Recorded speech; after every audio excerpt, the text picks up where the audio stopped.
देखिए, जब सांसद की कुर्सी पर बैठा एक नेता 35 साल पुराने केस में हथकड़ी पहन ले तो सवाल सिर्फ गिरफ्तारी का नहीं रहता है, बल्कि सवाल उठता है नीयत का, न्याय का और राजनीति के वक्त पर।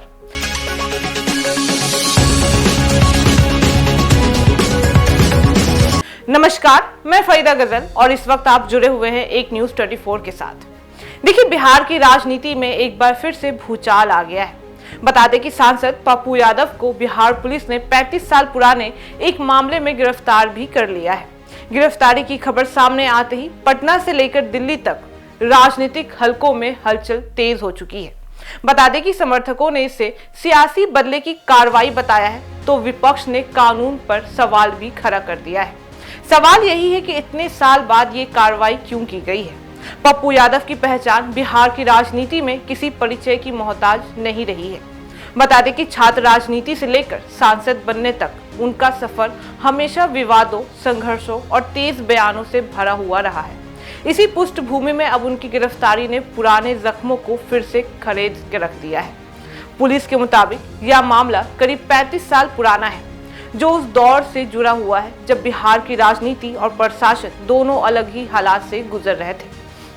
बता दें कि लंबे समय तक यह मामला अदालतों और फाइलों के बीच ही दबा रहा, लेकिन अब अचानक इसकी कार्रवाई तेज हो चुकी है और पुलिस ने पप्पू यादव को गिरफ्तार भी कर लिया है। लेकिन सबसे बड़ा सवाल यही उठ रहा है कि अगर यह मामला इतना पुराना था और अगर सबूत पहले से ही मौजूद थे, तो कार्रवाई आखिर अब क्यों की गई है। कानून का पक्ष यह कहता है कि न्याय देर से मिले, लेकिन न्याय मिलना चाहिए। किसी मामले की उम्र कानून के लिए मायने नहीं रखती है। अगर कोर्ट से आदेश है कि यह प्रक्रिया अधूरी थी, तो कार्रवाई होना स्वाभाविक भी है। बिहार पुलिस भी यही दलील दे रही है कि वह अदालत के निर्देश का पालन कर रही है और बता दे कि इसमें राजनीति देखने की जरूरत भी नहीं पड़ रही है। लेकिन राजनीति में टाइमिंग सबसे अहम भी होता है। बता दें कि पप्पू यादव हाल के महीनों में लगातार सरकार और व्यवस्था पर हमलावार भी कर रहे थे, चाहे वह छात्र मुद्दे हो, कानून व्यवस्था हो या सामाजिक न्याय के सवाल ही क्यों ना हो। और ऐसे में उनकी गिरफ्तारी को उनके समर्थक राजनीतिक प्रतिशोध के तौर पर भी देख रहे हैं। उनका साफ कहना है कि आवाज उठाने की सजा दी जा रही है उन्हें। दूसरी तरफ सत्ताधारी खेमे का तर्क बिल्कुल ही उल्टा दिखाई दे रहा है। उनका कहना है कि कानून सबके लिए बराबर है, चाहे वह सांसद हो या आम नागरिक ही क्यों ना हो।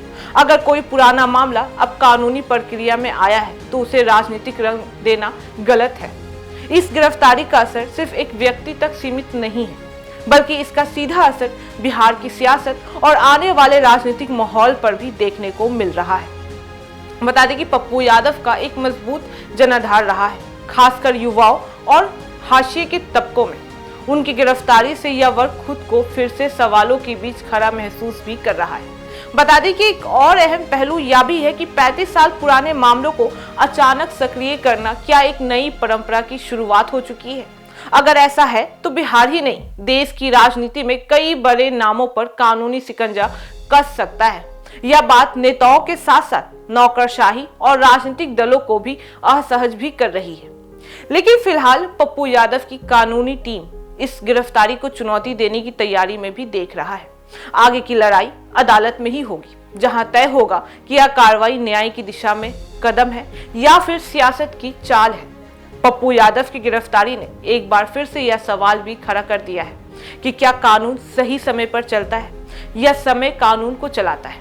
ये आने वाले दिनों में यह मामला सिर्फ अदालतों में ही नहीं, बल्कि बिहार की राजनीति की बहसों में भी गूंजता रहेगा। तो फिलहाल इस खबर में इतना ही।